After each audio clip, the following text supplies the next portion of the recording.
Hello, everybody. My name's Milan Starcic. Welcome to Freedom Rising, a podcast dedicated to empowering individuals on the journey to personal growth, lasting serenity, and freedom from addiction. Tune in and join the movement. Your journey to freedom starts here. We neither represent, promote, or demote any 12-step program or organization. We are merely souls on the path of recovery with the desire to expand our lives and experiences and share them with you. Hello, everybody. Welcome to the 146th Recovery Freedom Rising podcast. I'm Milan Starcic with Co-Host Gubi. It's so nice to have you back today, Gubi. And gosh, I haven't seen you, I think, since the 100th episode, right? The 100th episode, yes. Yeah. I'm happy to be back. And I'm glad you're here. And so I was happy when you reached out with today's topic. And you asked for, you can't save your life and your face at the same time. And so can you share what this means to you, Gubi, and why you were happy to discuss this topic today? And then we'll get into the questions.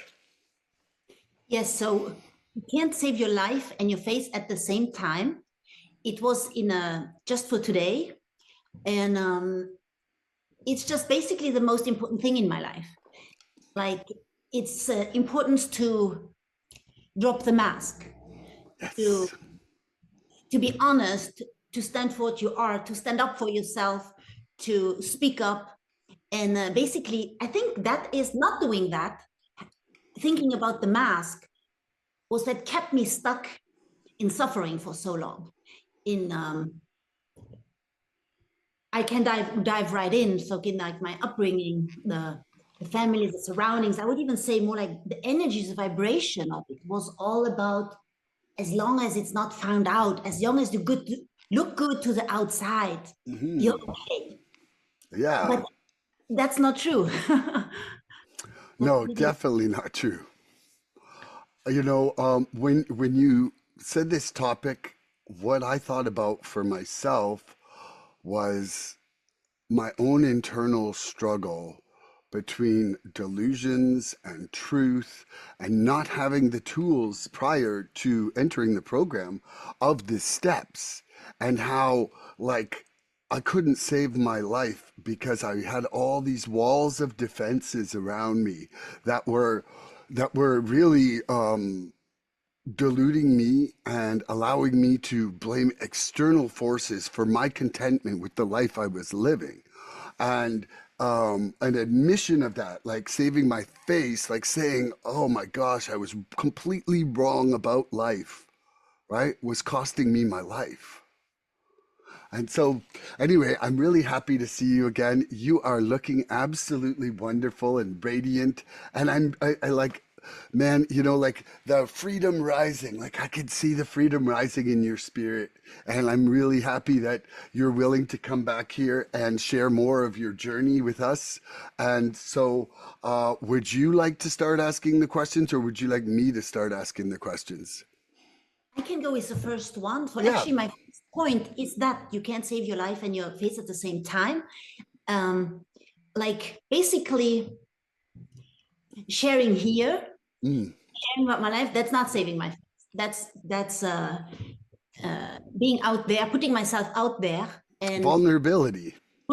exactly. And it's sharing the things I wish I would have heard someone share years ago. So the things that are maybe not so easy and that I struggled with, because it can help others when they hear that.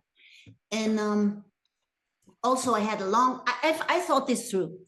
What am I going to share? What I'm not going to share? And I think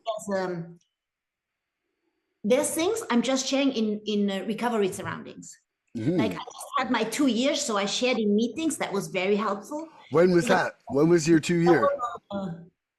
3rd of June or July. Yay! Congratulations. Yeah, so I decided that a lot of things are for recovery spaces like this. I mean, anyone can download this, but let's face it, it's people in recovery. Yeah. So let's dive right in. So for example, the wasted life. I'm 51 now, and at 14, I became bulimic. So for me, it's not just substances, it's bulimia as well, isolation as well. And once I was on my healing journey, at first, it really bugged me. I wasted my life.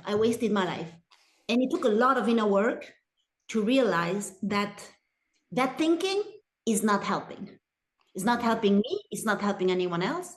And what I do now, or any way of sharing and helping others not stay stuck in a bad place, that has value. So that's first one. I made some notes so I don't forget things. Yep. And then also being dependent on parents. Some people, sometimes it's the government, it's a spouse, it's something. It was something I was so ashamed of. It's not great, but a lot of people are. And sometimes I was just not capable of standing up for myself. I'm still not in the situation I want to be. But, this is all things, if people judge me for it, that's okay. Awesome. And so, what the first point kind of brings about for me that you were talking about is service.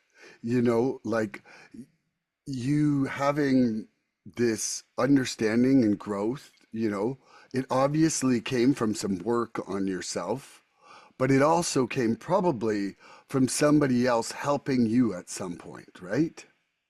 Yes. Yeah, like whether it was from a book, whether it was from a video, whether it was from personal experience, that person sharing their process and their growth or their pain, their vulnerability really was one of the catalysts for your own growth, right? And and Yeah. and and that is in essence, I mean, truly what service is. Like when you sponsor someone, right? You're you're basically imparting your comprehension that has been shared with you from your sponsor, from your meetings, from your life of what the steps are and guiding someone through the steps, And so I don't just share 12 steps and talk to my sponsees about that. We talk every week about our wins and our losses in life. And essentially, like right now, I can see your excitement from these epiphanies. And that's one thing that I've always loved about you ever since we met is that when you climb your ladder, you love it. And you own that rung of the ladder and you're happy to share that. Like, I remember we would be at the meeting and somebody, like you were bursting with excitement about your discovery for that week. And I love that because for me, I call it recovery fever. Like I'm burning up with the excitement of growth and change all the time.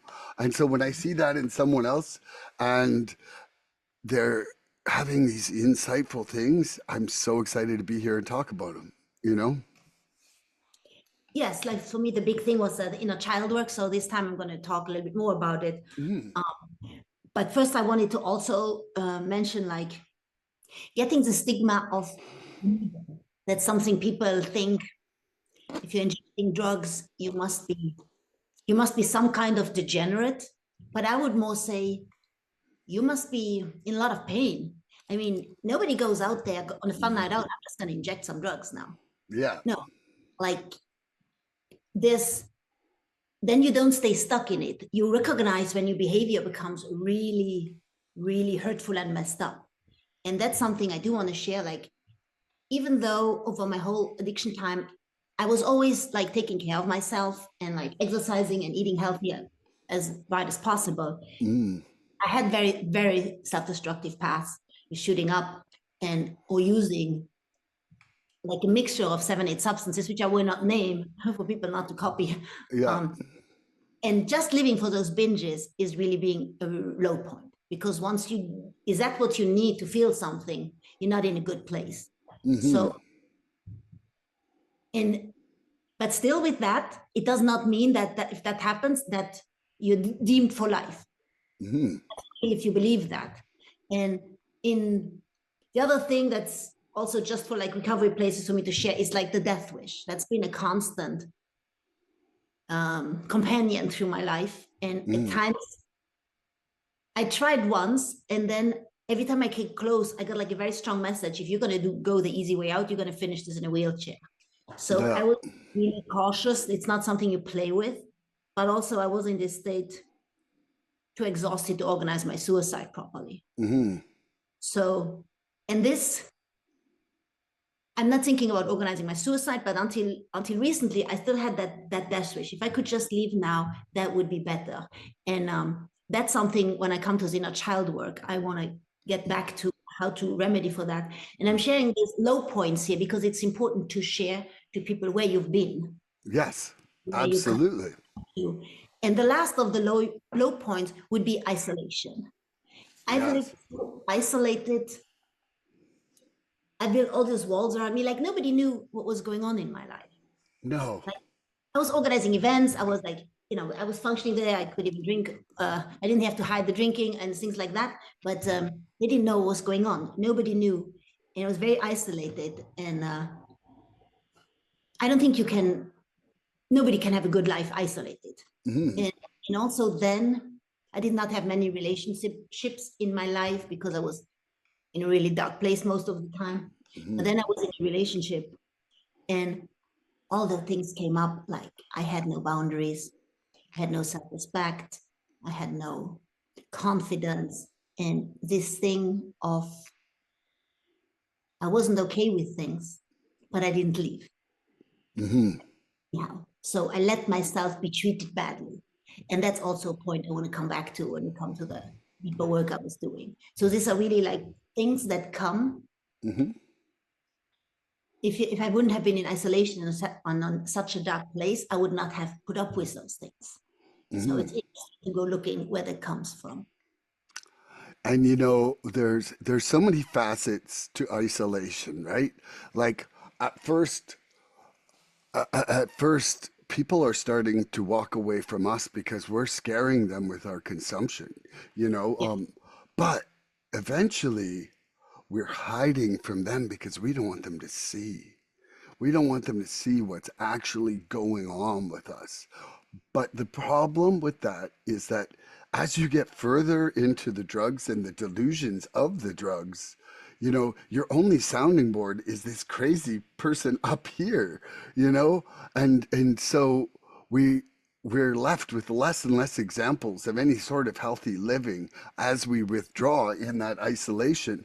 And so, our vehicle for change is just this psychosis of the repetition of, more and more and more collapse, more and more and more collapse, and that just erodes our mental state, really. Yeah. So many people, like including me, start to connect with people because I couldn't Yeah, do it in a normal state. And then they sure. end up isolated. And Yeah, like at first I thought it made me cooler. I thought I was a better dancer. I thought I was funnier. It might have, and some of the drug use was inspired by, hey, it takes the edge off drinking, you mm. know? Yeah, And, people and even told me, you're so much more fun when you drink. You should always be like that. yeah, yeah, exactly. So, I mean, for people seeking validation in their life, we're like, oh, okay, that's a good thing then, Mhm. until it's not. And, Yeah. like I'm not sure about you, but for me, one of the things that would happen is when I would drink hard liquor, I could black out because I'm a gulper and I could consume faster than my body could assimilate it, and I would like not remember what happened if I drank hard liquor versus beer or other other Yeah. drinks, and that's not a good thing. Like No. you wake up not knowing the night before, you could have killed someone. You have no clue, you know when you remember nothing. Like I've always found that real scary. Yeah, with the phones, you can kind of find out that I was there. Then I took an Uber, and I called a friend, and he remembered. But it's not a good thing. No, no. It's not. Okay, are you ready for a question? Yes. Okay, freedom begins the moment we stop managing our image and start revealing the truth. When did you first realize that honesty mattered more than appearances?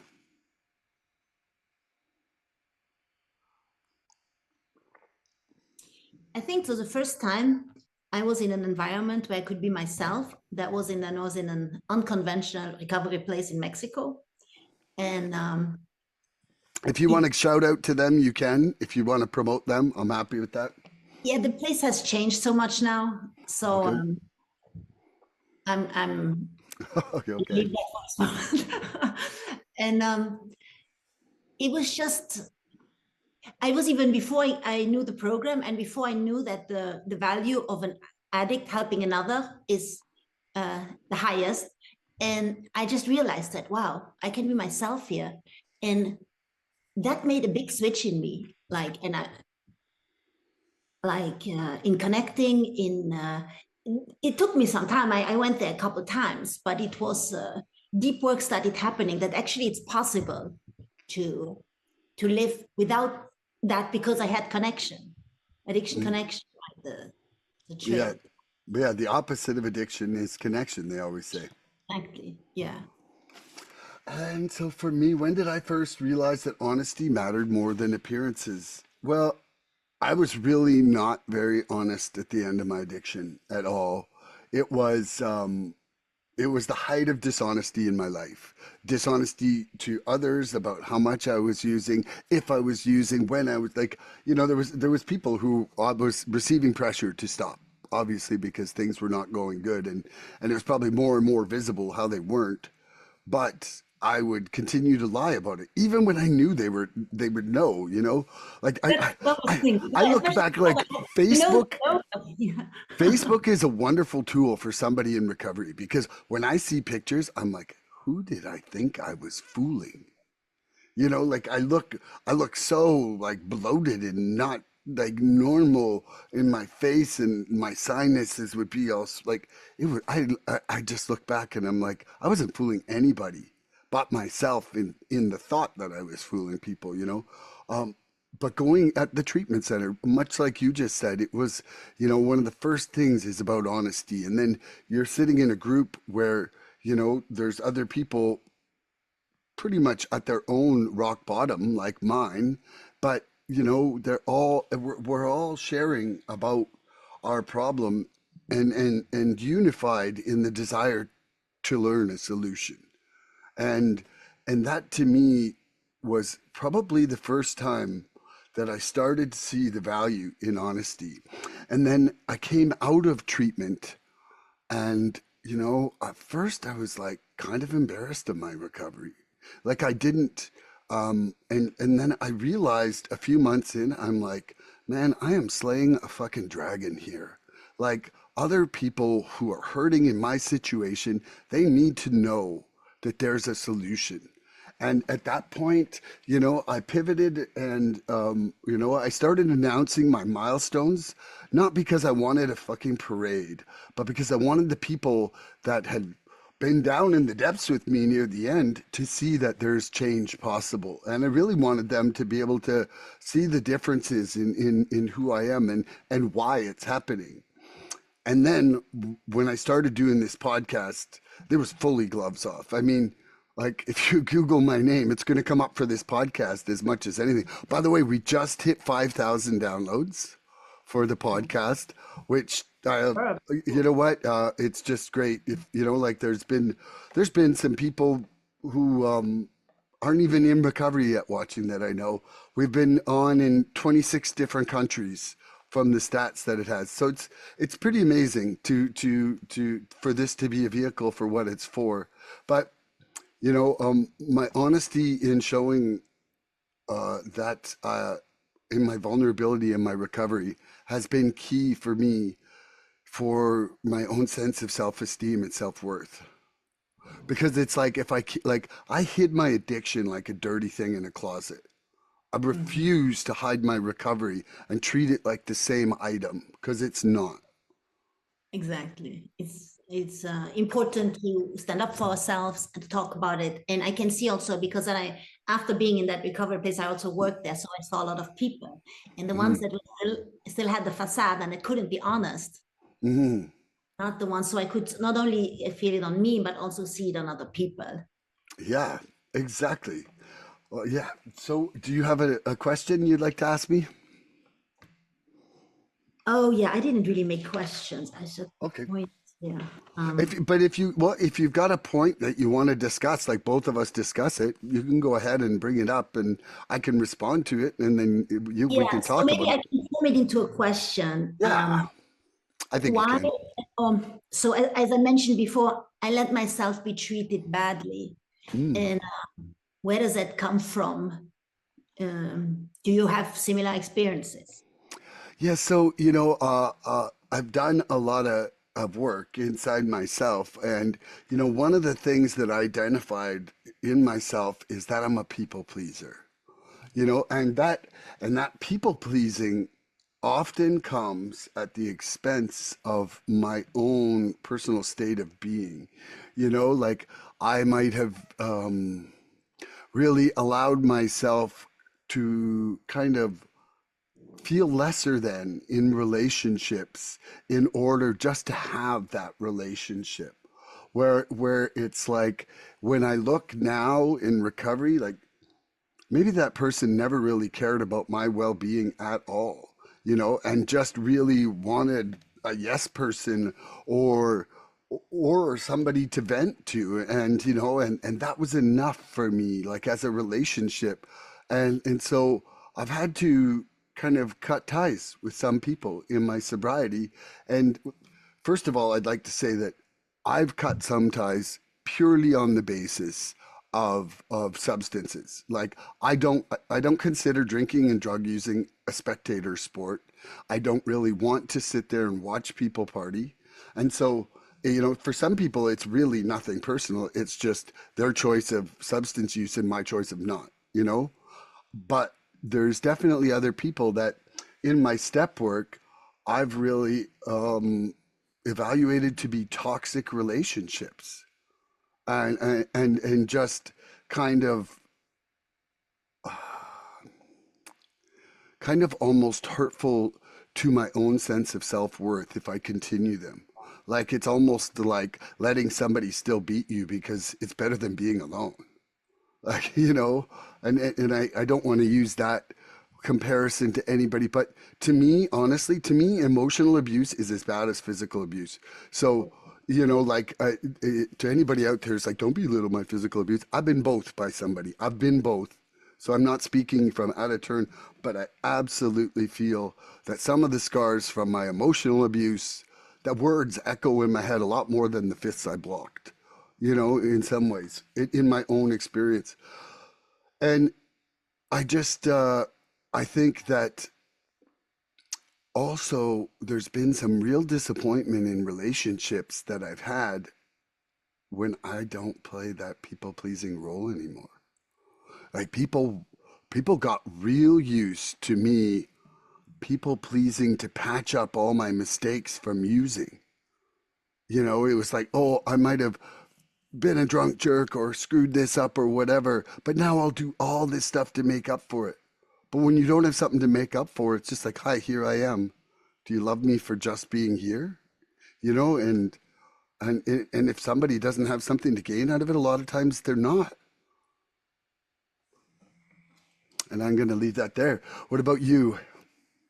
Yeah, so definitely. So what I noticed is before, when I was in a relationship, whether it's romantic or friends or business people, I was like, if I liked someone, I was like, oh my God, how can I make that person like me? Oh my God. Like, and now it's like, I like someone, okay, let's get to know that person a little bit better. See if the relationship can deepen. So I completely changed my thing to it. I was like, they have all good and I'm not. Like I put myself below. Yeah. So I Yeah. changed that. And then yeah, also I had to cut people out because I think similar to what you say, they like to keep me small. They like to keep me Yeah. struggling sick person and they above here, it's this thing. They don't like me, the strong version of me. And that can't be. So yeah, I had to cut that. It was painful partially or for other reasons, but yeah. And I also want to share. So I'm sure that I was gaslit as a child. So that means I was made believe things that were not true. And like my intuition, my feelings were said to be wrong. It's like if someone puts a knife in your hand and I start screaming, and they tell you, stop screaming. Be a good girl and stop screaming. Yeah. Good girls don't do that. So in that sense. And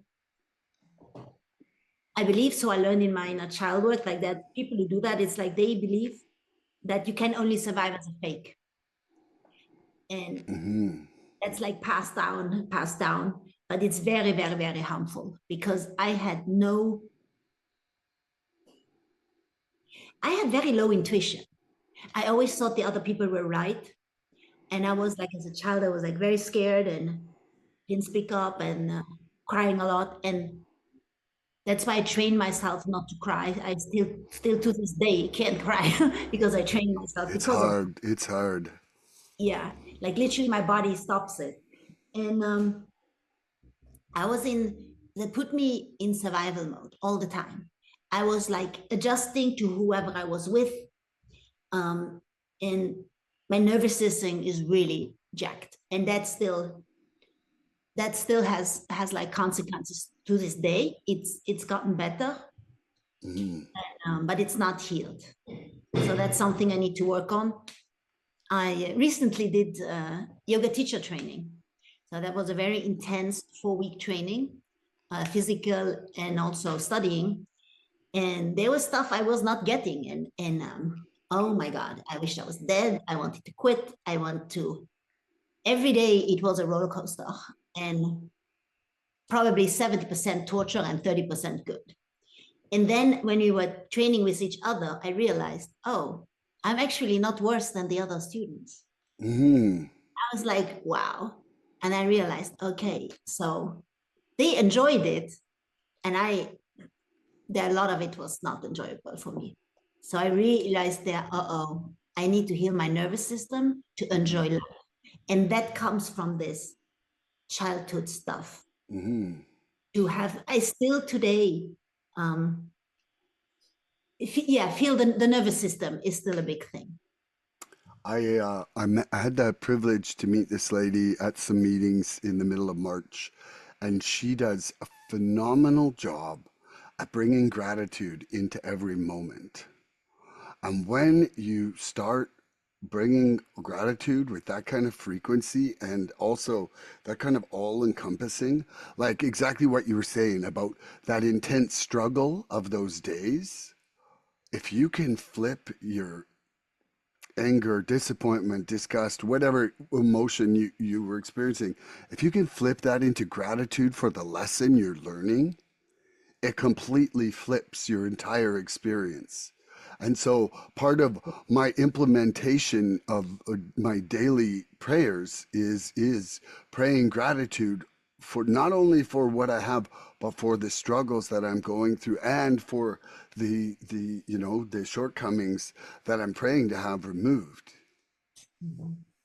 It's it, Meeting that person was a great turning point for me inside my program. Are you ready for another question? Yes. Okay. The illusion of control is often the last mask we remove and the first lie we believed. What mask took the longest for you to take off in your recovery? The illusion of control, the last mask. Mm. I think that's the things, it's a couple of things as I shared at Yeah. the beginning, Mm-hmm. like the wasted life, the Mm-hmm. tendency, how destructive I was, Mm-hmm. like those things. Um, I think that was the ones I struggled with the most. Yeah, not being um, where I'm supposed to be. You know, at my age, I should have a couple of adult kids. I should have a couple of businesses. I will never have a conventional life. I will never have a white picket fence, and I don't want to have that anymore. But like that I came also up in my childhood. This programming that we think we should be having. Mm-hmm. Um, yeah, that like it just also I don't necessarily need to share everything with everyone, but it's being honest about it. Like if there's people who are not gonna like me, and there's people who are gonna judge me, and that's okay. Mm-hmm. You know, I've come to the conclusion now that, I don't think I share everything with everybody, but I'm finally getting to the point where I can share what I need to share today without fear of doing that. I used to think like, I can share this, can't share that, gotta share that. And I had like a real filter. But what that did was it eliminated some of the depth and honesty in my message. And Yeah. and now I'm finally getting the courage to get past that. And so, Absolutely. Yeah, the just if I can add to that. yeah. So it's as if I would just share, like I'm figuring out how to share also on social media, Mhm, protecting. So I'm figuring out like if I would just share about child work and about other things, and I would leave out my past, mhm. it would not be powerful because a big part is missing.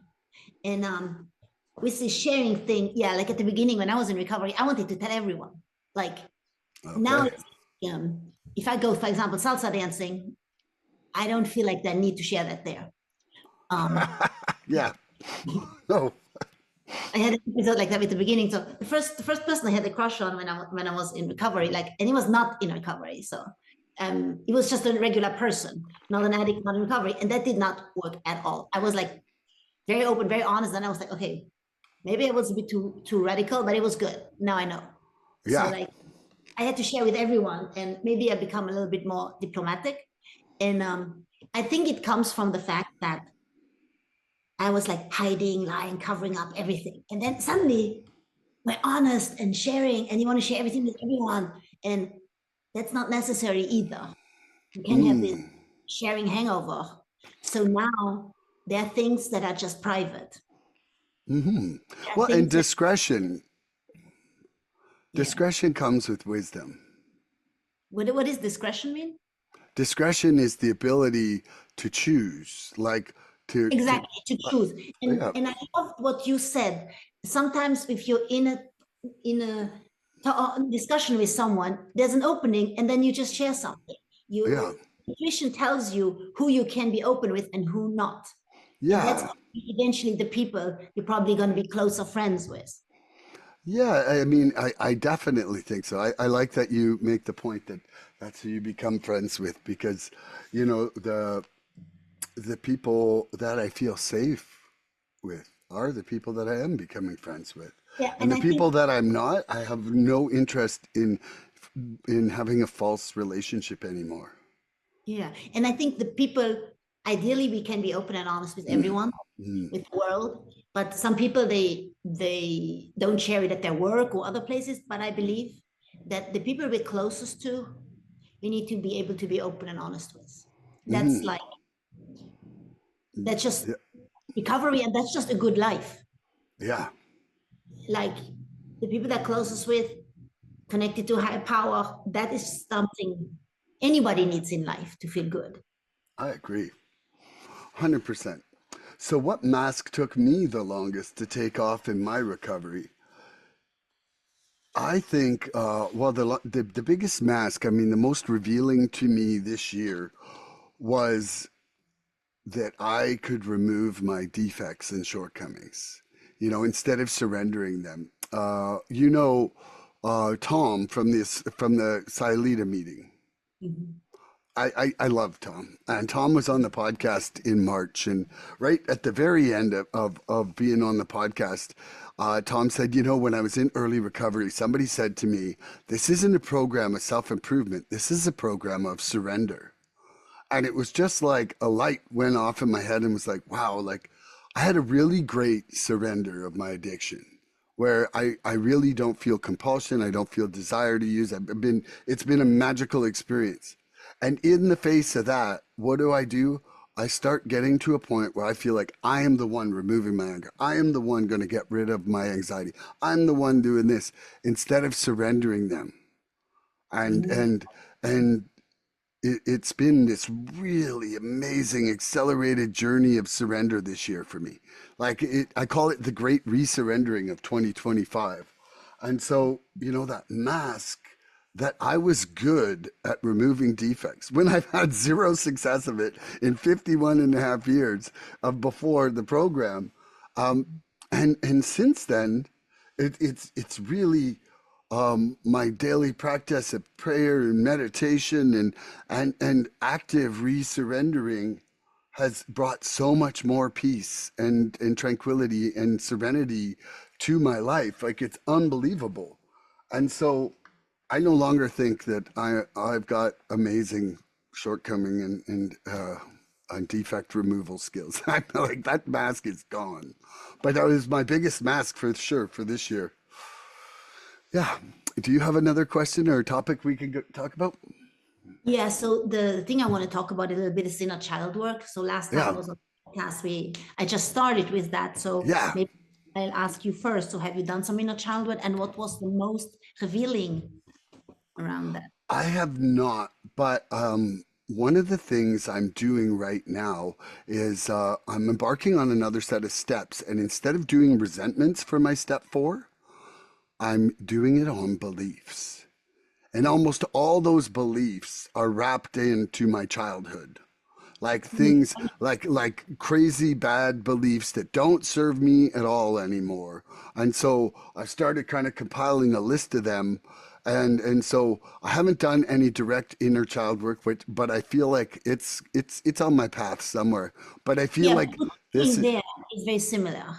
yeah, and so for me, there's a lot of like I grew up in a very rough city. Like I had to fight every week from 3 years old till I was 16.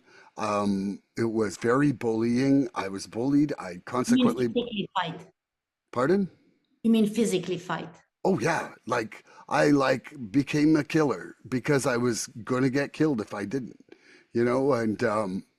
and at the age of 15, the very last fight I was in, I beat that person up so bad that like if they didn't pull me off, I would have killed him. And I realized at that point I'm like I'm not a child anymore and I'm way too uncontrollable when I'm in this state. Like I don't have a medium. Just like with my drugs, it's like I'm either on or off and it quite frankly it scared me to see myself like that. And so yeah, I've tried to replace that anger with love.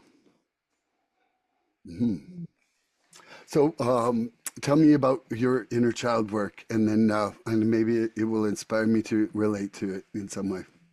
Yeah, so just a quick, so the inner child work, it's like you look at your inner critic, or in part Yeah.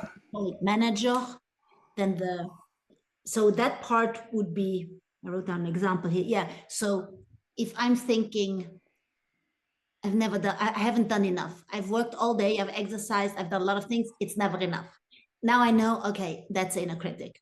Or as I Mm, said before, I don't have the kids I'm supposed to have, and these jobs, and this house, and this thing, all those things. That's just the programming. You're supposed to do those things. mm, Now if I couch myself, is like says who? Says who? Who mm. makes the rules of life, right? It's the only rules are the rules that I make for myself. So that's an important one. Or you should. Yeah. People who always say that, that's inner critic. Mm, And there's the teenager or the protector. So as I mentioned, as a child, I was very shy and scared. As a teenager, I became enraged. So teenager, the inner teenager is protecting the child. mm. It's like, you're not gonna Okay. talk to me anymore. Yeah. Even though I still let myself be treated badly, but not in all scenarios anymore. Mm, Like I started to stand up for myself. And I still had that teenager behavior. I still have it now sometimes. So just because you mm, pass 20 doesn't mean that goes away. mm, I realized a lot of my life, I was still running around like a deranged teenager. So mm. I'm trying to catch myself now. For example, I get so angry, like in that yoga teacher training, when I don't understand things, like Mm. technology. I go in a rage. Now, I have a question. I'm just gonna stop you as you're going through this here and there, just to have some discussion, because otherwise I'll forget things I want to ask. Now, No, it's quite often said that we kind of freeze at the emotional age that we start to drink or use at. So, what was the age that you started to drink or use at? I started drinking at like 16 and Hmm. using opiates more like regularly 20. Yeah. Yes. So, I mean, like Probably essentially. would be bulimia was already earlier. So See, so I mean, essentially, you still were partly that teenager. And like a friend of mine and I who are in recovery right now, we're like, yeah, we're growing up in our 50s. Like we're becoming men now. We're having to learn how to be men now instead of our teenage years. And in some ways, I'm sure that's happening with you. You're discovering how to be Gubi the woman, not Gubi the adolescent addict who never grows up, right? Yeah, yeah, yeah. Like I feel this is a bit woohoo if I say that maybe, but like I feel I lost part of my soul, got ripped out during those years, Yeah, and some have come back, yeah. some not, but like parts of me were gone for a long time. Well, for sure. I really like it. So somebody shared at a meeting. I said, they're like, we're these shining diamonds. And we've just kind of covered them up with so much substance that it might take a long time to polish that for our light to shine again. Yeah, and that is like exactly my next point. It is the inner child, and the inner Mm, child is more like sad, sad, helpless, feels worthless. And while doing this work, I realized it wish there comes the death wish again. I'll try to bring that up again, and I realized it's connected to also the mm, gaslighting, not being allowed, not being valued to offer your thing to the world, like your mm, essence to the world, your mission, your purpose. Just like get out and offer. That was just not in my upbringing. Like whether it's selling a painting, dancing like crazy, starting a couple businesses, like whatever it is that I bring to the world, and having the courage to put myself out there. A little bit what we're doing now. There's many mm. ways to do it. In my family, nobody lived their dream. Nobody Yeah. really put themselves out there, and not everybody's gonna like that. But that's I understood that that is the opposite to the death wish, is Mm, being able to do my thing, to yeah. express myself, to free myself, to express myself, to enjoy life. So I Mm, hope that now I figured that out only recently, that the death wish thing will go away while doing mm, that. So I think that's really that's opposite. And last thing I want to say to that. So when I was working with someone, again, parts work, she said, I should ask the death wish, what do you need me to do so you don't need to show up anymore? And I think oh, I found it with this. Yeah. So would you share that?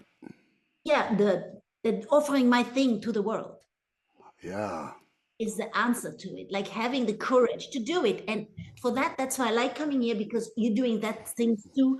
It's important to be around people who dare, who take risks, who do the crazy thing. And sometimes it doesn't work. And this is not about recovery. This is about being your authentic self in life.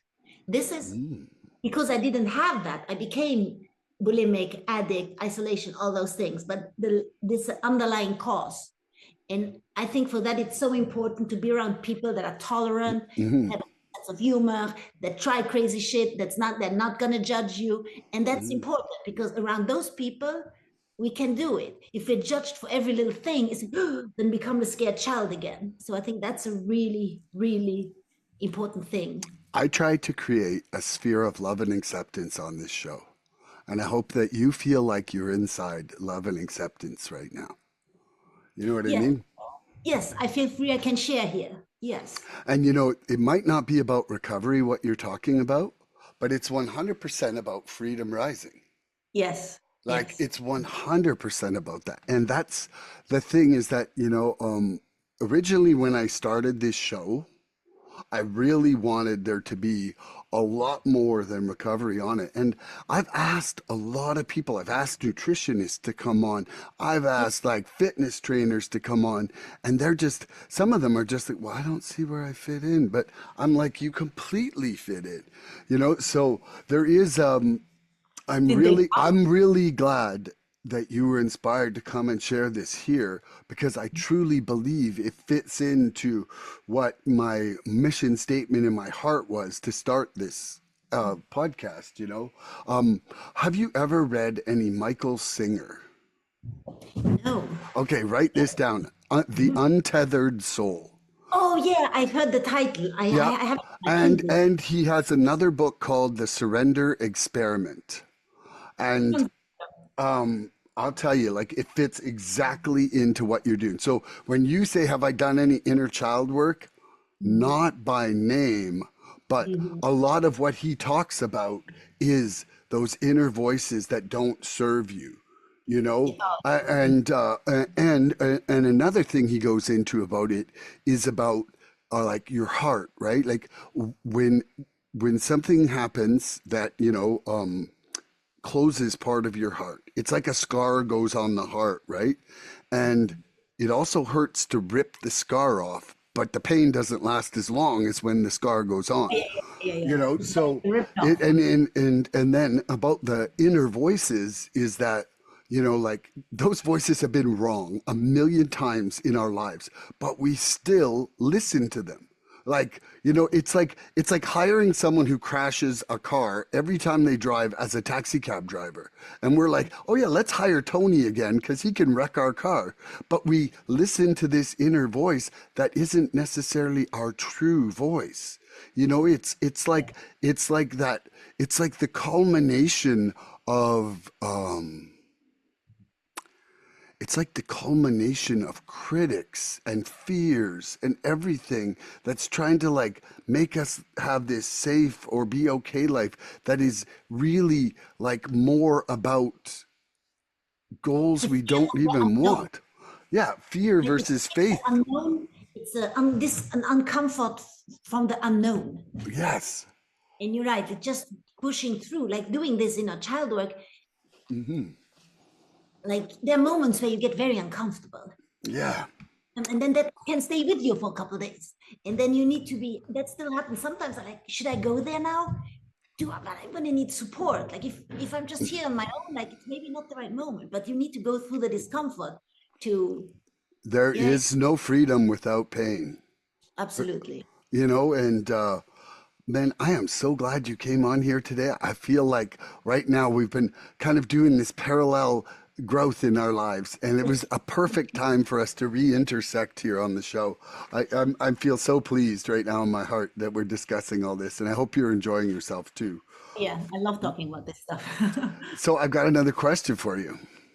Okay, true humility isn't thinking less of ourselves, it's thinking of ourselves less.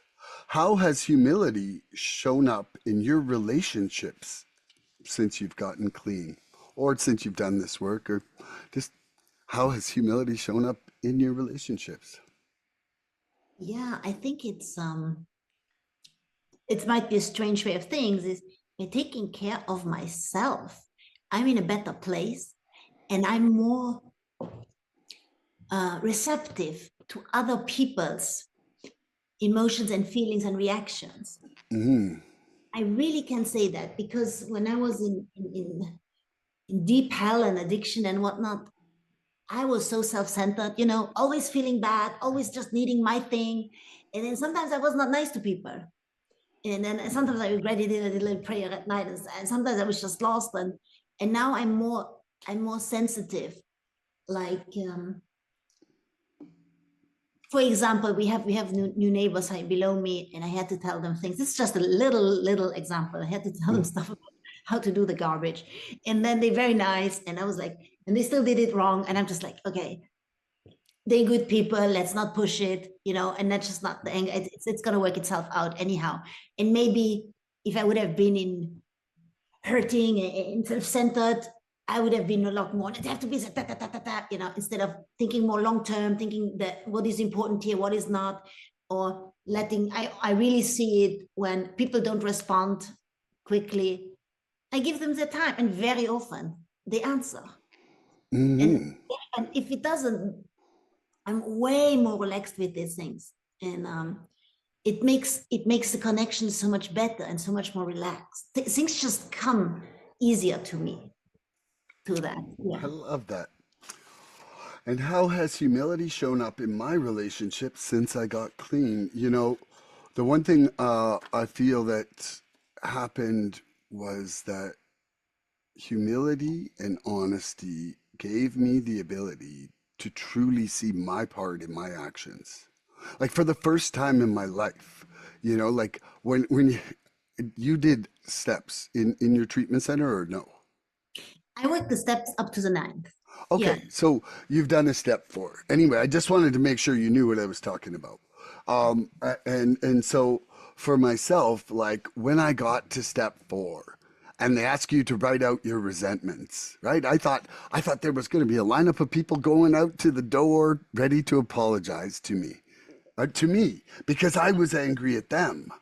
And Mhm. it was the humility and the honesty of my time working and being honest about, how breaking down my resentments and getting to the end to see that it was me, and so humility has shown up in my relationships by allowing me to know when I'm being a jerk, when I'm acting, with intolerance, with lack of acceptance, to see my part in it and not just play the victim for the rest of my life like I was. I don't want to have pity parties anymore. If I invite you to one, do not show up, Gooby, because I won't be there. But it really is, how it's changed my ability to turn around and make that amends right away when it's necessary, and just free up my mental space from that bullshit that. That is so important. I think when we clean it also, that's another thing. Before even knowing about the steps, I already had stuff like that. You need to clean up things with people. Sometimes I had like mentors I wrote letters to and things. That was even when I was still using. Like you need to have things need to be clean. And even sometimes Mm, you haven't spoken to a person in a long time. And even if it's not necessarily me apologizing to them, it's like, where are we standing? Where, like, mm, just not seeing them again without really like having clear, good relationship, a person that you always had a good relationship with, just connect once, where at reconnect and having good, strong relationships with people and valuing those relationships mm. is also an important part of it. Well, and you value them by acting in the correct, principled way to the people. Like value is like gratitude. Gratitude's an action, and showing value for something is treating it well. Like it has value in your life. So what do? You nurture it instead of destroy it or tear it down, and that's a big shift from just self-centered, selfish addict action. Yeah. Do you have another point you want to talk about? Yeah, so the last point I wrote down here is looking where it hurts. We talk a lot about going into the discomfort, and the discomfort can be from ice bath to difficult conversation, but this is even deeper. This is like looking where it hurts. Oh yeah, you start.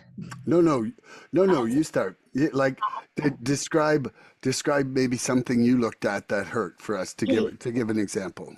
Yes, when I came to that unconventional recovery place in Mexico, we had this course in where we are opening up about things, and I was like, I don't want to look further back than coming here.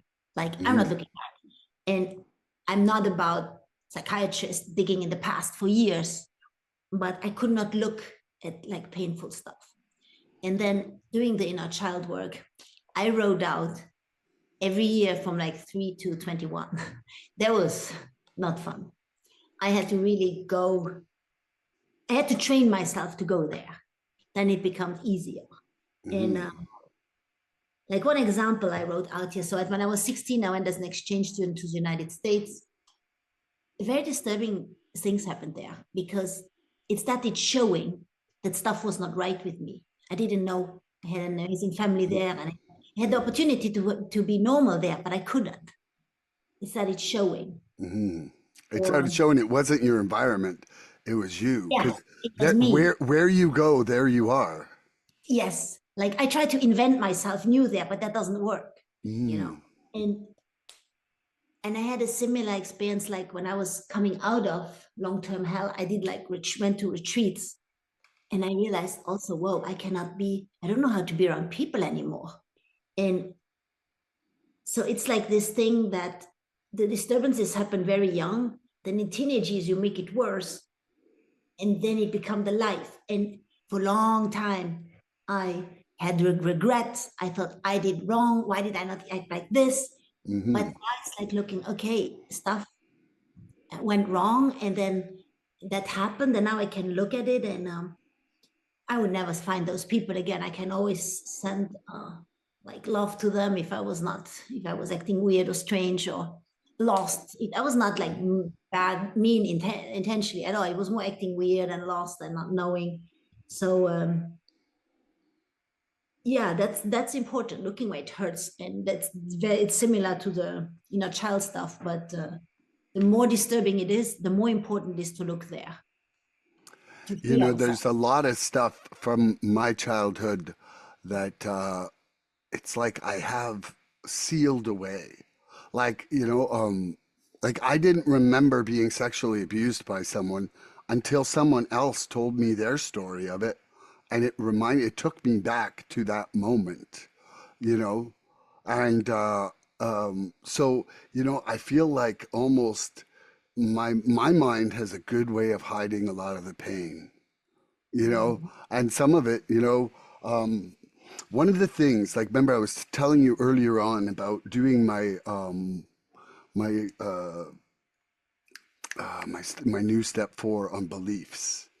Well, one of the things I've discovered is that from being in that unsafe, bullied, physically violent thing, I believe that when people are talking to me, they're trying to hurt me. Like, it's a belief that I've uncovered recently. And that's why, like, I'll either like react sarcastically or be like get hurt by something that really had like no hurting intention on their part, but I'll take it as an offense because somewhere inside me it's like that person's trying to hurt me, like as if everybody is, even people that I love or trust, or and and so like that is something that I really need to take a look at and start to change how I react to people from. That's something that's come up in the last week inside. Like, I started doing this thing called two-way prayer, which if you've never ever had a look at it, you should check it out. It's pretty incredible. Twowayprayer.org.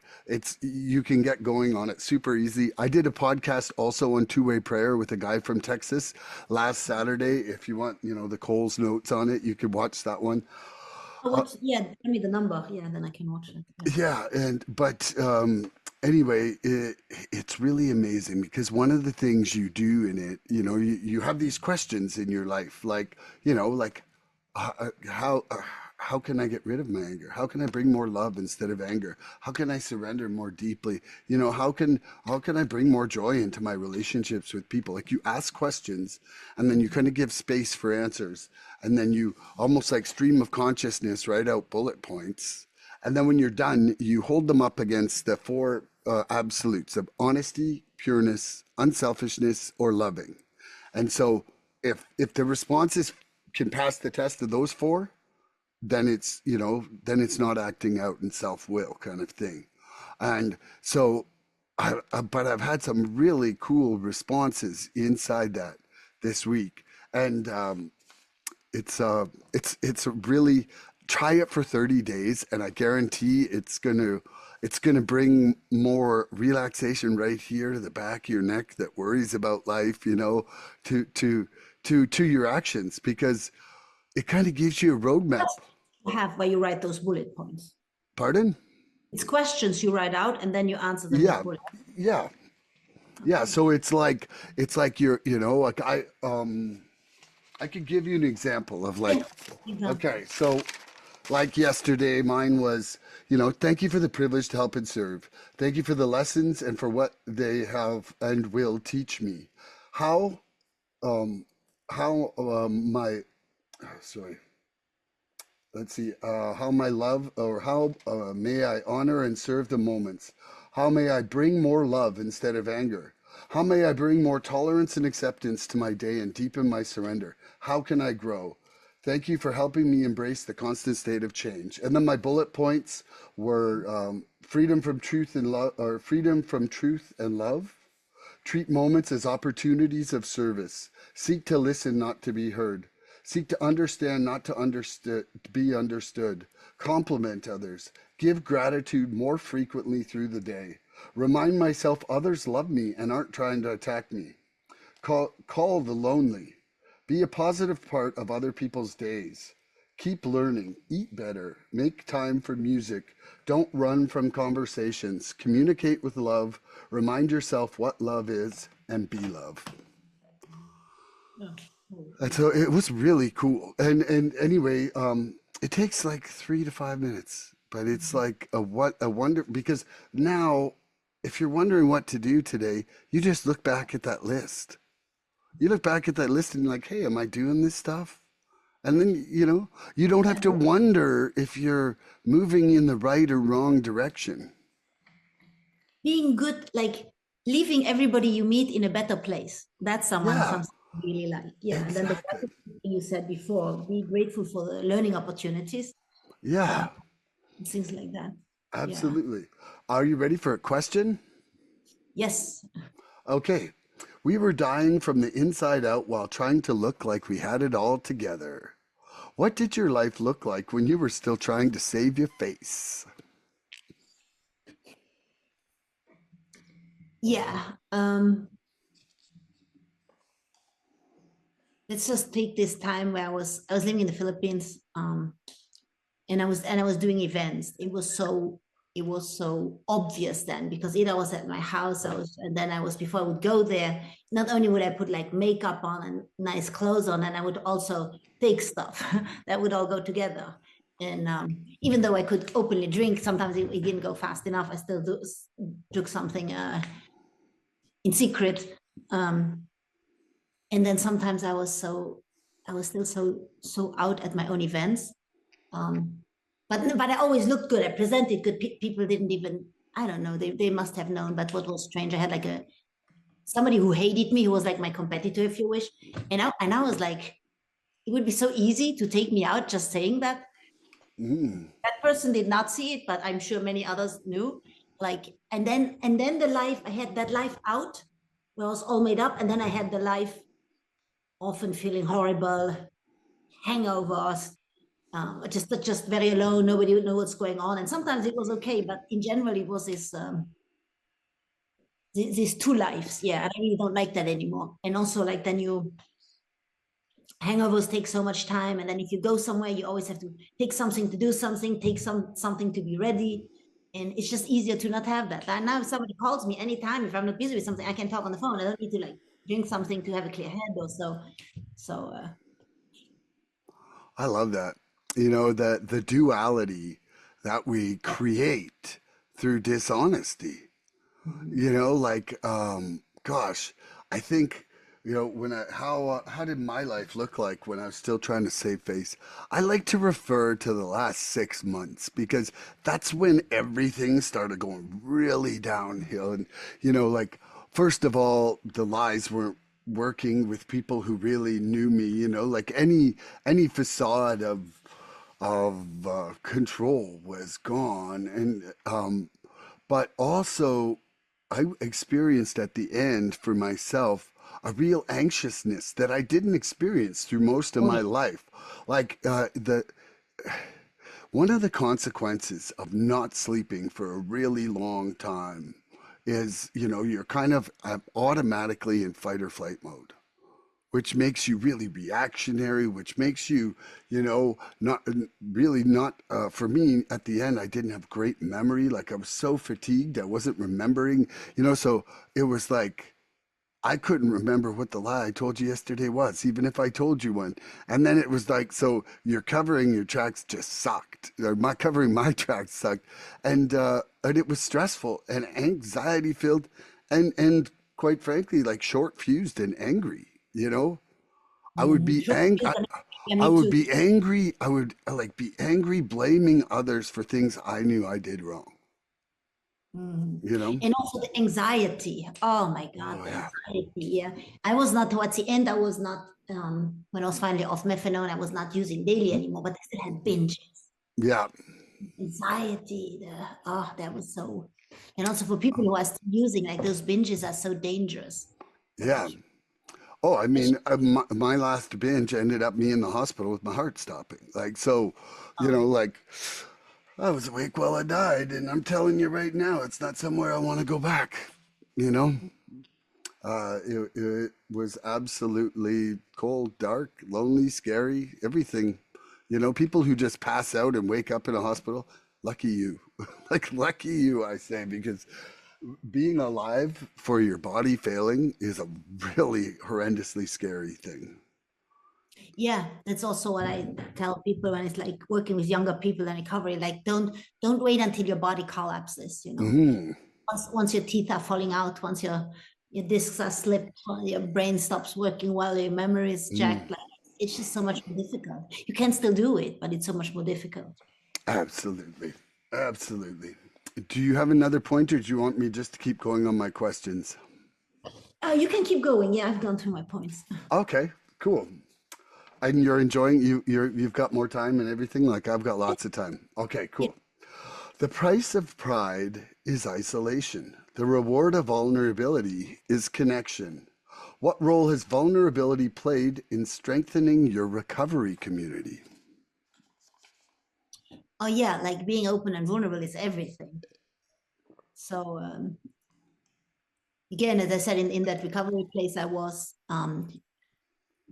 so that's all the same person who in his class I didn't want to go further back than that place. So he started the process with sharing about himself, which was very good. So he put the bar to which the level of vulnerability we're going to be in this group.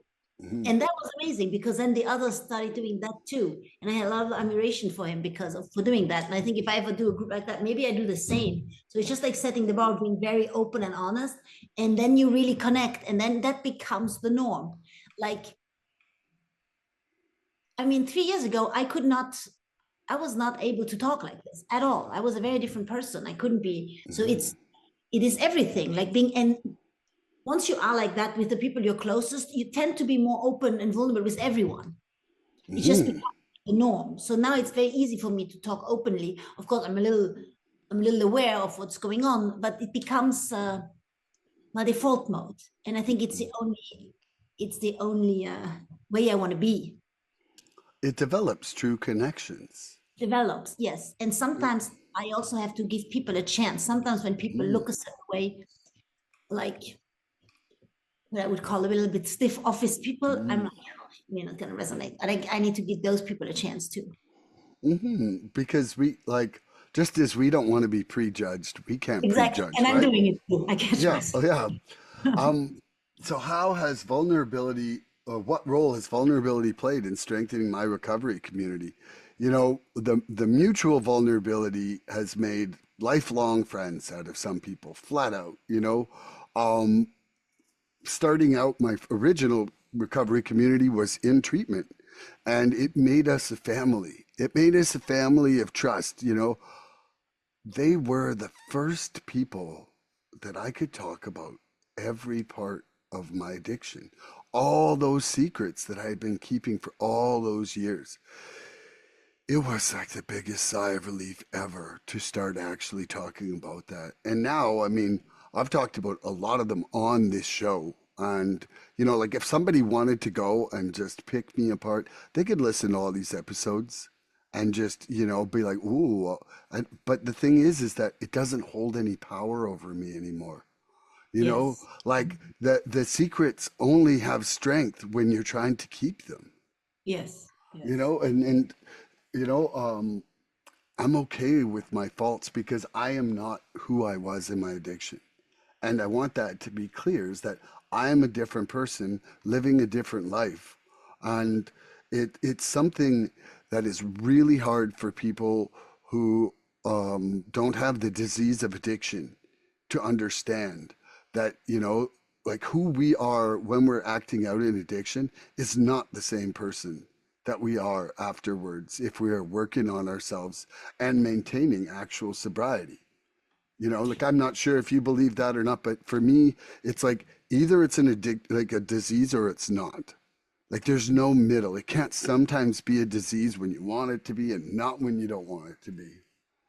Yeah, I mean, for me, it's if you've been in a bad place, whether it's with addiction, whether it's with eating disorder, or even people who are in crime and things. If um, you make the amends, if you sincerely become a different person, if you Yeah. get a chance, if you've done bad things, we've all done bad things to some degree, Hmm. and I think that again, this is important to do. This important to speak up. Like people don't should not be living in hiding. Hmm. Often we hurt us ourselves the most, but Hmm. it's to know that you can become reliable, you can become fun to be around, you can become a good listener, you can become all those things just because you were not in the past, because you were Hmm. not. And I yeah. love that. Yes. Don't let the past remind us of what we are not now. That's my Exactly. favorite Crosby, Stills, Nash and Young lyric, and I've always thought that that's a great lyric for for the belief in change. Are you ready for another question? Yes. Okay. When we let go of trying to be impressive, we become accessible and teachable. How has being open to correction or guidance helped you grow spiritually? Oh yeah, Woo. an important one, and that's also a muscle. Yeah, like Mm. there's things that are hard to let go of, we're like holding on, but then it's like, okay, um actually I was already in a public speaking course. I was That was still far back during my addiction, and sometimes you had to do like weird exercises, and then afterwards you understood why you did it. Mm. I already was a little bit open to those things, like just sometimes Mm. you just need to try it. And so it's good if you go, if you're in a recovery program, or in a retreat or anything, it's good if you just commit and you try everything that's offered, and then afterwards you can decide this works and this doesn't. Mm. Because often you don't really see the benefits before, like what it does. For example, a good example for that is doing the ice bath. Not only I had so much problems with the cold my whole life, it's a difficult physical overcoming, but it really helps me overcoming difficult things in other areas of life. It's like you're one person. Mhm. How you do one thing is how you do everything. Yeah, I like that saying. And the thing is that if you don't actually try something wholeheartedly, you'll Mhm. never know the full results of it. You, Yes, and you I like, had a beautiful, if I can just share this, a beautiful experience with Service Keeps Clean. So I had mm, this little group that was holding space for like a couple of people in recovery. mm, Um, and it was just once a week, very few people, very small, but still. And then there was a moment where I was probably like not so well, living in Sayulita. My latest thing was ketamine in every available in every pharmacy, and I was thinking about it. And then I was thinking, oh, I'm solid for those people. Like that being supporting others there helped me not go for it. And then I understood the full understanding of Service Keeps Clean. Yeah. mm-hmm. So sometimes you just need to experience it. You understand the words, but then your deeper meaning comes when you're in the situation. I liken it to geometry. Like you're taught simple geometry in grade school, but you couldn't prove those theorems until later in calculus in high school, But for years, you just believe the formulas and the premises because it works, right? And there's a lot about recovery that is very much like that. You have to do something to feel the results to then be able to understand the mechanism that makes that work. If you ever do at all, really, but understanding the mechanism is not as important as feeling the freedom. Yeah. Feeling what it does. Yeah. Okay. When we let go of trying to be impressive, we become accessible and teachable. How has being open to correction or guidance helped me grow spiritually? So, I was a math guy, and I always wanted to be perfect. I wanted, like, when I got 98, it was like, what happened on that one question? If there was a bonus, why didn't I get 105? And now, I'm actually finding pleasure in being wrong because every time I am finding something that teaches me new, like the resurrendering of March, when Thomas said that, there I was struggling and felt like plateaued in my recovery, and then all of a sudden he reminded me that it wasn't my stuff to deal with. I needed to surrender. And just that reminder showed, like, I could have been all pissy and been like, oh gosh, I'm so wrong for so long. But I wasn't. I was like, wow, thank you for the reminder because now I can change. Like, often being wrong, if it comes with like constructive criticism, can be the most joyous vehicle for change for me because I'm so open to learning about myself, life, growth, everything. Like I am absolutely ecstatic about it all the time. Very few days am I not coming to the plate with a teachable attitude. And so it's been amazing. I really feel that I've had the blessing to really like all the people that like you who come on here and you talk about it. And then, tomorrow I have another guy from North Carolina. It's like, I'm just getting spoiled with intelligence and amazing minds. I need the reminders too. See, I'm realizing that's why I like having those conversations, that I might still be controlling too much and not letting enough to my higher power. Um, that's why I want to create, I don't know exactly how yet, some kind of platform where I talk with other people in recovery, people who want an authentic life, because it's very, it nourishes you, and it's important to keep reminding you and to share your little tricks and tips how to make it better together. It's exciting, and I love that.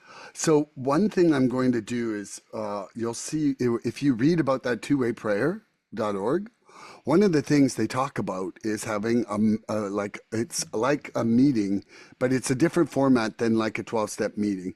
But you get together like once a week. And I'm going to be starting like a Zoom group for that, I think.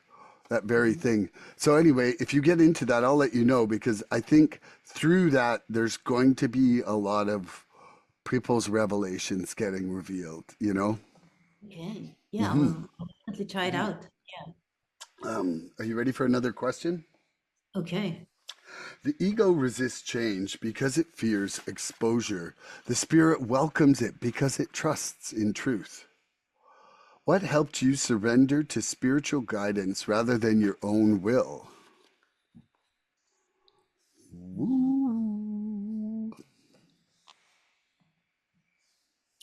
I think it started with curiosity. Mhm. Um,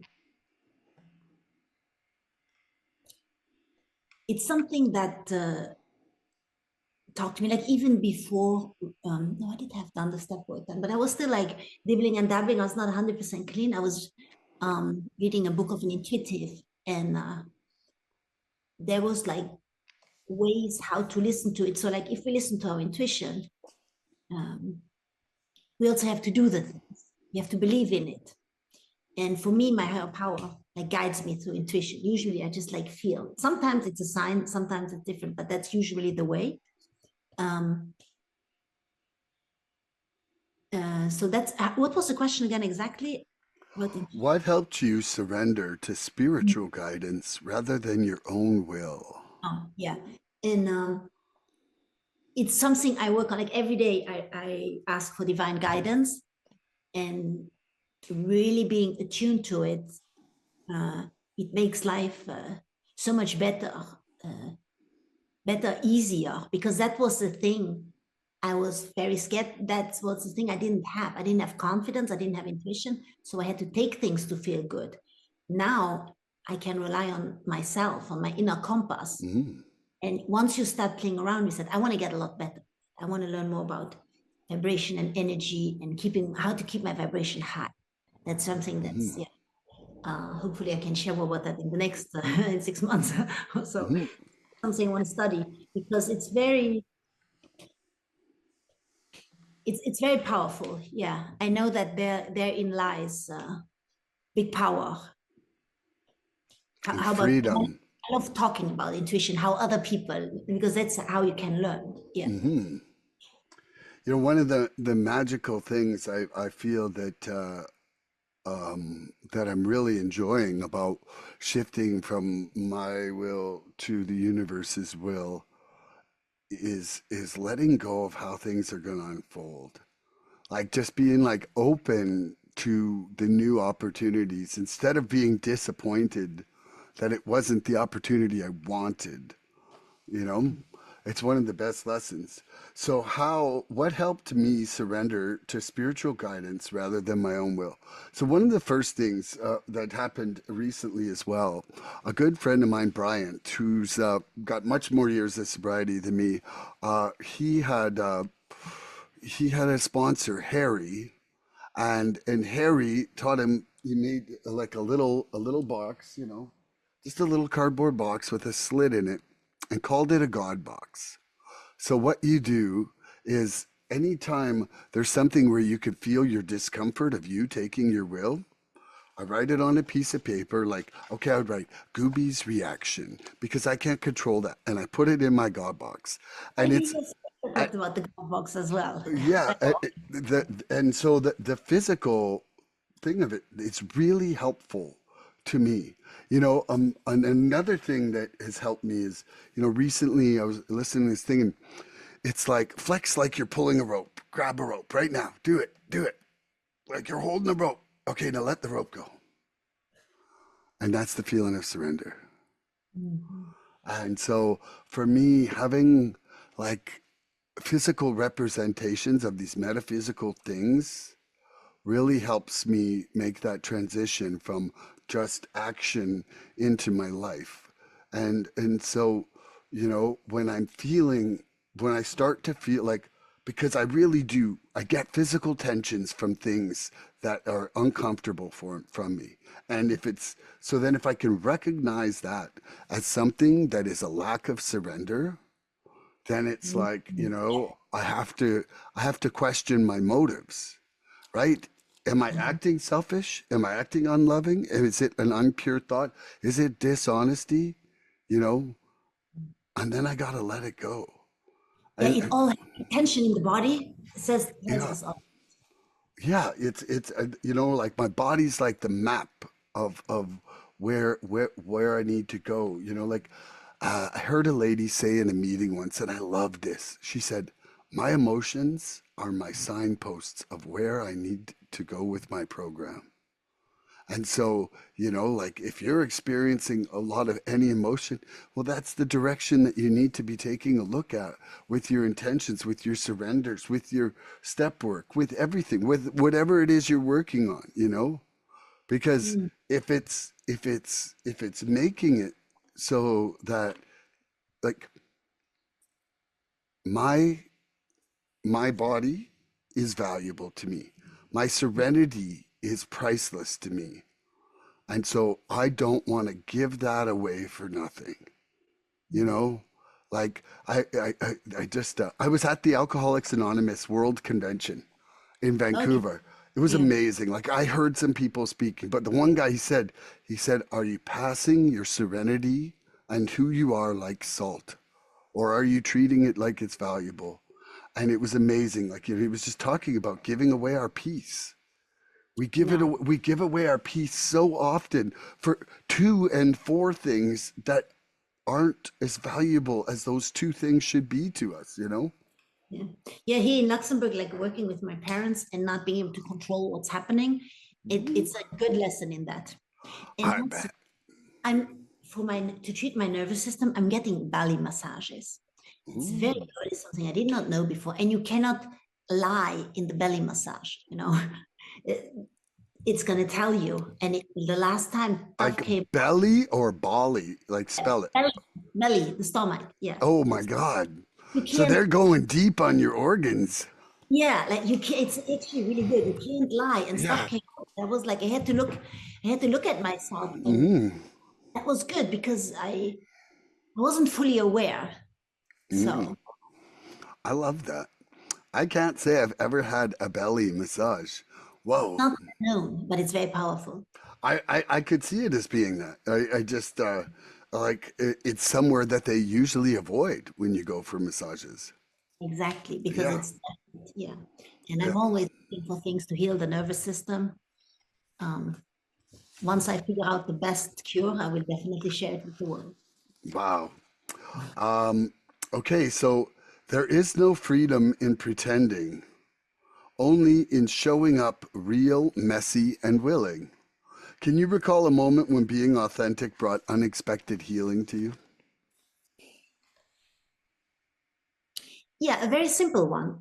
I'm sure you've experienced it too. It's in a meeting when you just share really from the heart. Hmm. And then afterwards, someone comes up to you and says, I can relate. Wow, thank you for saying that. Like that's how you connect with the person. I've been in both ends of that scenario. I love that.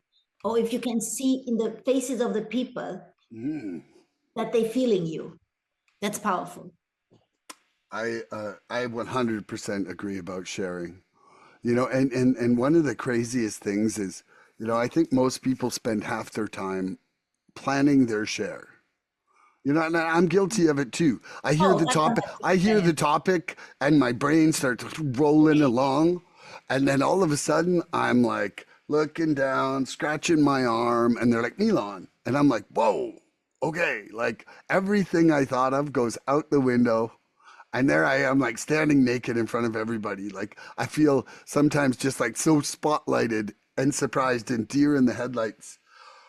And when I can stop in that moment and just take a breath and get really authentic about what I'm feeling from that, you know, it often it brings healing sometimes just between even me and the people in the group. You know, like there's something about really feeling connected through honesty and authentic shares that makes that group a tribe, you know?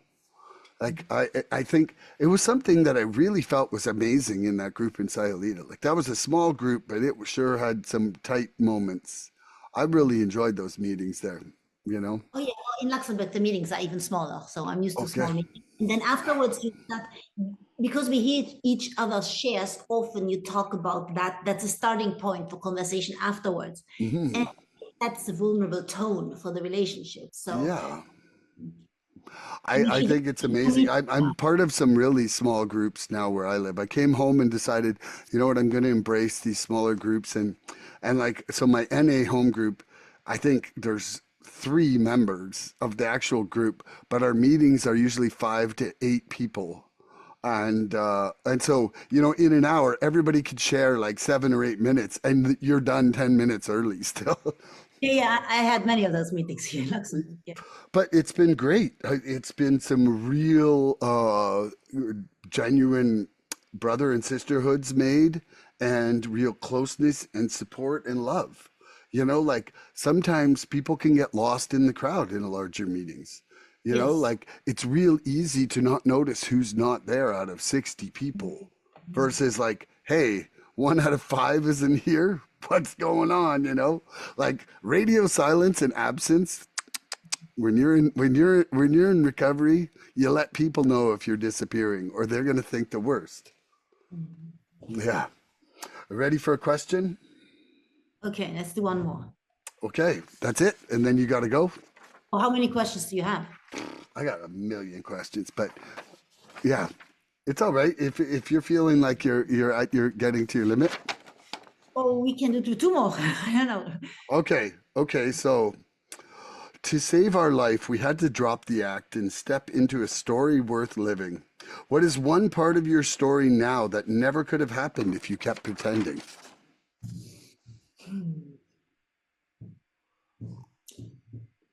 Well, the relationships and friendships I have now.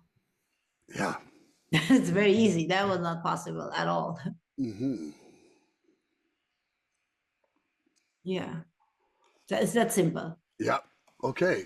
And so for me, what part of my story now, or what is one part of my story now that never could have happened if I kept pretending? So, you know, one of my largest amends in my heart that is kind of Kind of been coming to fruition is with my daughter. You know, like I tried to make amends with her last year, and you know, I had a couple amends before that that went better, and it did not necessarily go as my expectations had created. You know, there was a lot of stuff that she wasn't ready to go and talk about or whatever, and it kind of broke my heart at the time. But you know, I didn't let it derail my recovery, and I've continued really strong in my recovery. I do this podcast, I do meetings all the time. Like, recovery is a huge part of my life now, like huge. And so just a month ago, she said, "Hey, Dad, did they give out chips for every month?" And in AA. And I said, "Yeah." And she says, "Well, I'm going to be 3 months sober on Monday. Can I come to a meeting with you?" She came to a meeting with me, got her 3 month chip, came to the World Conference with me a week later. So her second meeting was a meeting of 40,000 people. I think I saw pictures, so that was at the conference. Yeah, Yeah. yeah, And, but, you know, she's going to start doing a set of steps. She's enjoying coming to meetings. Like, yeah. A uh, drinking issue? yeah, like, you know, she wasn't like an everyday drinker, but like me, you know, Mhm. she would have the blackouts. Shit would go on. Like, it was like injury after injury and just crazy shit happening. And yeah, like, you know, the apple did not fall far from the tree there. She's So been it's some, awesome she asks you. That's really awesome because yeah, you like like if I had kept pretending and not embraced recovery, she wouldn't have seen all the things going on here, right? So, I mean, to me, that is like the greatest thing. It really is to me. So, yeah, I think I'm going to leave it right there. You know, Gooby, it was wonderful to have you on here today. I feel that we had such a great connection today. I hope you felt the same. absolutely. I love those topics. I love talking about it. Mm. It helps me grow. That's why I like the meeting, sharing those things. Yeah, it's Is what.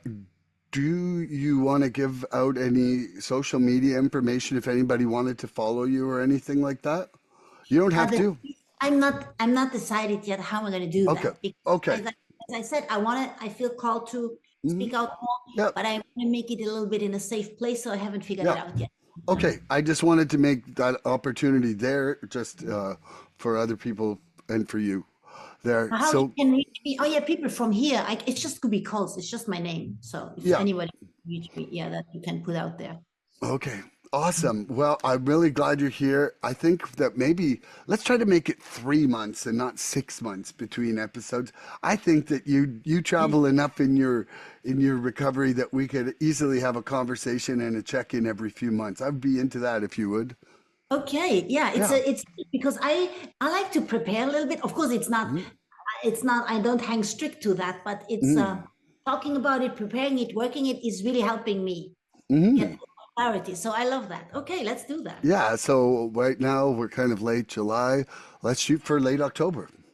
Late October or beginning Yeah. November. Yeah, that could be. Then Yeah. I'm back in Mexico. Yeah, yeah, and I also want to thank you for doing this. This is such a Okay. great platform. I just like if I want to talk, I just have to call you Yeah. and set it up. So I think that's great. It's definitely contributing to speaking up and And sharing the message. sharing the message. Exactly. Well, I love and appreciate you, Gooby. Thank you for being here today. And everybody out there, tune in next episode for more recovery fun. Bye bye, everybody. See you next time. Please help us help others. If you like what you've seen here today, please subscribe and share this podcast and help us get to 100 followers. We're looking for interaction with our audience. So please email recoveryfreedomrising@gmail.com or contact Milan Starcic on Facebook with questions, topic suggestions, or just comments. We'd love to hear from you.